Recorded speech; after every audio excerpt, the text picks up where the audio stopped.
Our third talk in the series on getting started this autumn is about running a discussion. How do you run a discussion which allows students to tear ideas apart, to synthesize new ideas, to put ideas back together, to analyze what's going on? How do you set that up? How do you run it, particularly if you're having to do a lot of that online? Again, this depends quite a lot on how you're going to assess the module, so the fourth talk will be important in this, but I hope this gives some ideas for setting up and running discussions. This is probably the most expensive piece of learning. It's when you and your students are together, so it's their chance to be with you, to watch and to learn from you. It's got to take place in small groups, and so it provides the smallest force multiplier for your activities. And this means that you have to set it up really well ahead of time so that it's really streamlined and takes off well. It's got to be as efficient as you can possibly make it, and everything before it has to focus on that. I came to the academic world rather late, and so my understanding of things like Bloom's is more pragmatic than theoretical. I'm not fully house trained as an academic, really.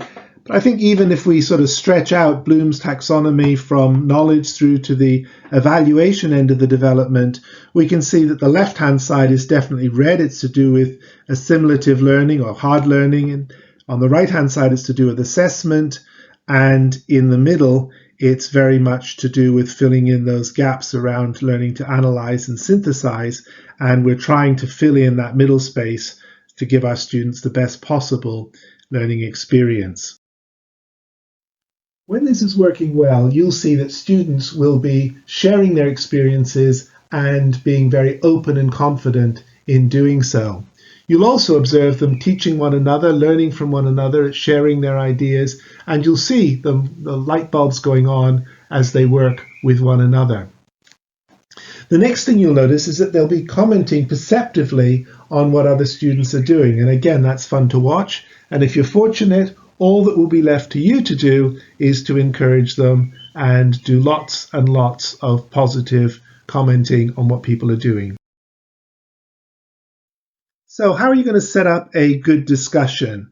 I think at the start of each discussion, you've got to make sure that everybody is familiar with the book learning or the hard learning, however you want to think of it, the assimilation. They've got to know whatever frameworks you're dealing with, whatever rules and facts you need to know, all of that kind of stuff, the frameworks that other people have developed, the thoughts and the structures, the taxonomies, all of that has to be known ahead of time. They have to be prepared for the process. That probably means putting out some questions ahead of time about what's going to be discussed to get them thinking in the right way. And then everyone has to have something to say. So how many discussion sessions should you have?